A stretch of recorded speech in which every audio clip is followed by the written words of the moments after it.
Bonjour, Soumiane Amenksous, sociologue. Article paru dans le site d'information le 360 du 20 janvier 2023. Les femmes assises. Les femmes assises, vous en connaissez certainement. Que fait ta femme? Elle ne fait rien, elle est juste assise à la maison. En français, on dit femme au foyer.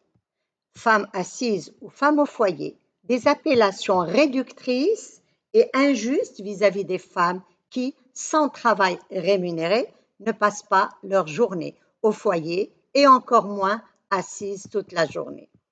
Le travail des femmes citadines était dans la maison et également dans les champs pour les femmes rurales. Seuls les hommes travaillaient hors du foyer. Il était honteux qu'une femme travaille. Cela signifiait que les hommes de sa famille étaient des incapables. Seule la femme, aux épaules fragiles, misérable, sans aide masculine, était contrainte de travailler. Un travail non valorisant, mais utile pour les autres femmes qui étaient enfermées, c'est l'qabla, la sage-femme, l'khdama, femme de ménage, sbana, celle qui fait la lessive, tbakha, la cuisinière pendant les cérémonies, tayaba, de l'hammam, celle qui nettoie les corps, l'hammam, dlela est une femme qui allait de maison en maison pour proposer aux femmes des étoffes, des caftans, des étoffes, des caftans, des bijoux, etc. Ou alors de la vente à la sauvette dans la rue. Les plus misérables étaient sheikhettes, ces chanteuses et danseuses populaires qui égayaient les cérémonies, mais qui étaient dédaignées parce qu'elles étaient libres et qu'elles chantaient et dansaient devant les hommes. Aujourd'hui, le travail des femmes n'est plus une honte, c'est une nécessité. Elles sont obligées de contribuer au budget des pères et des frères, des époux, etc. Un foyer sur six est entretenu exclusivement par une femme au Maroc. Elles travaillent aussi pour se prendre en charge elles-mêmes. Les femmes assises, la Yalet Galsin, sont victimes de stéréotypes et peuvent être dévalorisées. On dit d'elle, pour se moquer d'elle, Hatam Saoudel Lebrouda, c'est-à-dire ses fesses sont collées au sol. C'est ce qu'on dit de certaines femmes qui ne travaillent pas, qui n'ont pas de travail rémunéré en dehors du foyer. Quand je demande à une femme si elle travaille, elle est gênée. Elle me dit rien, je suis juste à la maison. Mais qui a décidé qu'une femme qui ne travaille pas hors du foyer est méprisable? Une femme, Mina, nous dit « Des femmes me disent que j'ai de la chance de ne rien faire. J'ai 3 enfants, un foyer, un mari et une mère malade. J'entreprends toutes les démarches administratives et je fais les courses pour l'entreprise de mon mari. Oui, Rirgelsa, je ne fais rien. » Les femmes sans activité professionnelle passent-elles leur journée à admirer leurs orteils au soleil? Leurs journées sont très chargées. Awatif nous dit, quand une femme travaille, son mari est plus clément avec elle, il est moins exigeant, il peut l'aider et ne se décharge pas totalement sur elle. Les femmes assises croulent sous les charges sans la reconnaissance du mari. Awatif nous dit, mon mari me dit, pourquoi tu te plains, tu ne travailles même pas.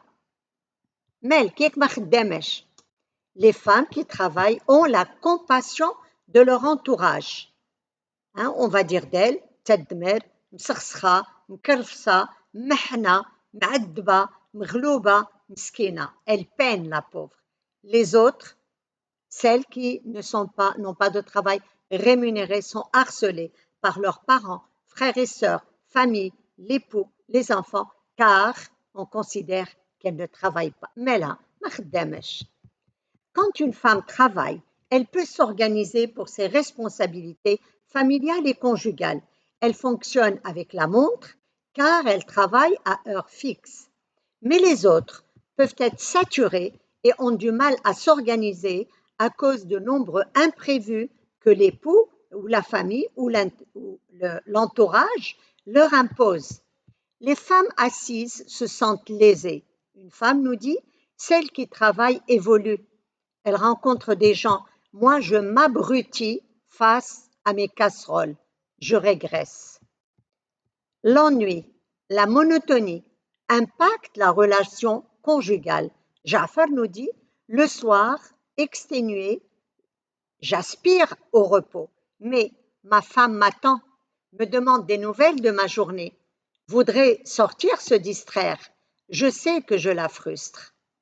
Beaucoup de femmes assises pensent que la relation conjugale est meilleure quand la femme est active. Une femme nous dit, le mari la voit coquette, elle soigne son look, alors que moi, je circule dans ma journée avec le karata à la main, la serpillière. Le salaire de la femme lui donne l'az, le qima, de la valeur. Certains hommes disaient, effectivement, quand une femme travaille, elle devient arrogante. Hind nous dit, quand la femme a un salaire, elle peut affronter le mari. Il ne peut pas la menacer de divorce.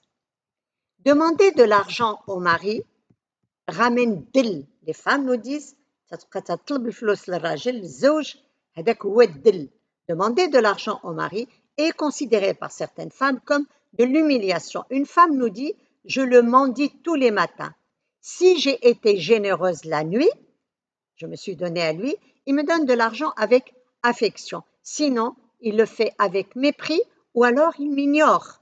Frustration ressentie même par des femmes aisées. Certains maris allouent un budget mensuel à l'épouse.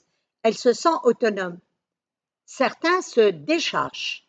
Certains, donc maris, se déchargent. Une femme nous dit, je traitais mon mari d'avare.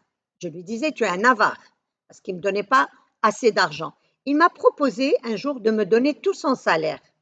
Là, j'ai du mal à m'en sortir et j'ai arrêté de l'embêter ou de le traiter d'homme avare. En arabe classique, on nomme l'épouse maîtresse du foyer. En arabe dialectal, on dit moulat dar, mais très souvent, sans salaire, elle n'a pas sa part dans la maison et dans les biens acquis par le mari. Une femme nous dit, mon mari m'a dit que c'est normal que je n'ai aucune part dans la maison car je ne travaille pas. C'est lui qui travaille, mais moi aussi je travaille, mais gratuitement pour lui, ses enfants et sa famille. Les femmes assises qui se contentent de leur situation sont plutôt de milieux plus ou moins aisés. Elles ont du personnel domestique, elles ont les moyens d'avoir des loisirs. La femme oisive, entourée de convives, bichonnant son corps, allongée toute la journée, mains et pieds décorés au henné, la soyeuse chevelure couvrant les coussins de soie, sirotant les jus de fruits et le thé à la menthe, grignotant des sucreries, avec comme seule préoccupation de séduire son homme, n'existe que dans les tableaux d'orientalistes assoiffés d'exotisme et d'érotisme. Les femmes assises ne sont pas assises. Saluons ces fourmis qui s'activent discrètement, sans rémunération, sans reconnaissance. Rêvons d'un avenir proche où ces femmes recevraient une allocation de la part de l'État peut-être et une pension de la part du mari, car sans elles, aucun homme ne peut s'adonner à son travail, ni faire carrière, ni acquérir un patrimoine. Indirectement, elles contribuent grandement à l'économie du pays, rendant hommage l'Ayalet Ligelsin. Je vous remercie.